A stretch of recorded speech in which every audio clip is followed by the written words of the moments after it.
एक बात और कहूं, भारतीय परंपरा में ज्यादातर विवाह जो होते हैं वो रात्रि में नहीं होते, दिन में किए जाते हैं। पंडित जी बैठे हैं, पंडित जी बताओ रात में यज्ञ होती है क्या? नहीं होती। जब रात में यज्ञ होती ही नहीं तो फिर तो विवाह में कैसे तुम रात के 2 बजे फेरे पाड़ रहे हो? रात के 12 बजे कैसे फेरे कर रहे हो? कैसे यज्ञ कर रहे हो? गोधूली की बेला के बाद कोई मुहूर्त नहीं होता फेरे पाड़ने का। ये रात में ब्याह करने की पद्धति पता है कब से चली? जब भारत में मुगलों का शासन काल था, अंग्रेजों का शासन काल था, जहां भी विवाह होते थे वो लूट लेते थे दुल्हन को, जेवरात को, सामान को। तो उनसे अपनी पुत्री और धन को बचाने के लिए रात्रि में एकांत में गुपचुप में ब्याह किया जाता था। अब तो कोई खतरा नहीं है ना, अब तो डर नहीं है ना लुटने का, तो क्यों रात में करते हो? जितनी रस्में तुम्हें निभानी है अपनी मनगढ़ंत वो रात में खूब निभा लो, लेकिन जब विवाह यज्ञ करने बैठो, जब आप फेरे लेने बैठो तो पंडित जी से कह दो गोधूली की बेला से पहले का या गोधूली की बेला तक का मुहूर्त निकालना पंडित जी। पहली बात। दूसरी बात, हाथ उठा के बताओ किस किस का ब्याह हो गया? हाथ उठाओ। परीक्षित जी ब्याह हो गया? दूसरे करने की इच्छा है तो 3 करने की इच्छा है? वाह, परीक्षिता जी देख रही हो, वो कह रही है घर चलने दो फिर बताती हूं। हाँ जी, ब्याह हो गया? हो गया। कितने फेरे लेते हैं ब्याह में? माताएं बताओ कितने? हाँ, 7। तुम्हें बड़ा पता है? और क्या गाते हैं? जब तक फेरे ना हो पूरे तब तक दुल्हन नहीं दुल्हा।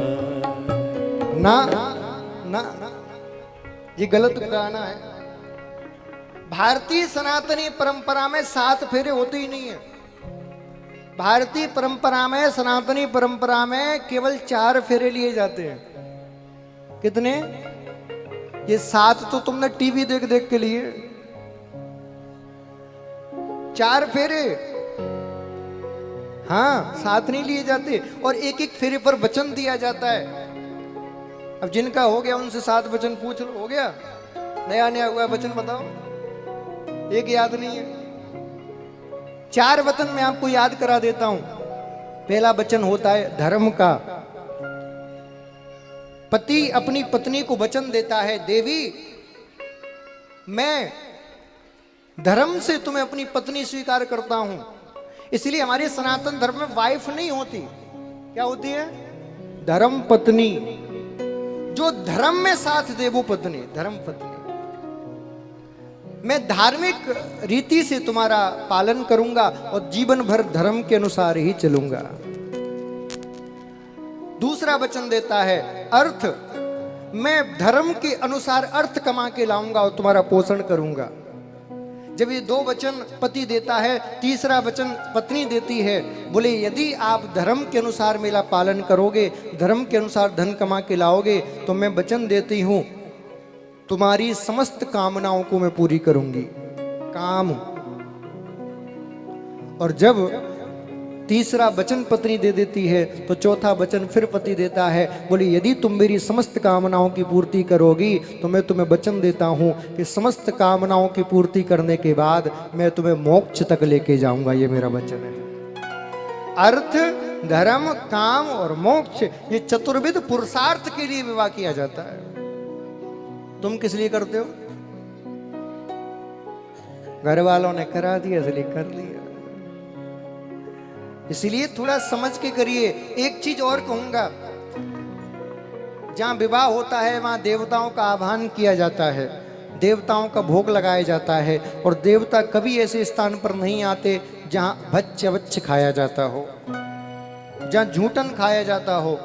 आजकल विवाहों की पद्धति देखो, गिद्ध भोजन होना शुरू हो गए हैं। गिद्ध भोजन जानते हो? एक जगह भोजन रखा है और गिद्ध उधर उधर से आ रहे हैं दौड़ दौड़ के, किसी को हाथ पड़ गया, किसी को पांव पड़ गया, नोच नोच के खा रहे हैं। वही गिद्ध भोजन हो रहा है आजकल ब्याहों में। हाँ, एक टेबल पर लगा दिया, एक तरफ तंदूर की रोटी, एक तरफ शाही पनीर, एक तरफ कढ़ाई पनीर, और महाराज ये मानवों जैसे दिखने वाले गिद्ध दौड़ दौड़ के 50-50 लाख की गाड़ी से उतरते हैं और 2-2 रुपए की रोटी के पीछे ऐसे मरते हैं जाने कभी जन्मों से नहीं मिली। गिद्ध भोजन उसी हाथ से ले रहे हैं, झूठे हाथ से उसी से खा रहे हैं। अरे भैया गिद्ध भोजन करना बंद करो। यदि खिलाने की सामर्थ्य नहीं है, क्षमता नहीं है, तो मत बुलाओ, 4 आदमी बुलाओ, लेकिन जमीन पर पंगत बिठा के और प्रेम से खिलाओ। भैया और लोगे, भैया और लोगे, वो प्रेम का भोजन है। और मुझे बड़ी प्रसन्नता है कि गाँव में आज भी इस परंपरा को बना रखा है, वरना शहर वाले तो सब गिद्ध भोजन करने वाले हो गए। आपके गांव में तो नहीं होता ना गिद्ध भोजन? होता है? हाँ तो ठीक है, वैसी प्रवृत्ति हो गई। होता है तो बंद कर दीजिए, वरना तैयार रहिए अगले जन्म में पशु बनने के लिए। भगवान कहेगा मानव बना के भेजा था, पशुओं की तरह व्यवहार कर रहे हो तुम, अगले जन्म में पशु ही बनो फिर।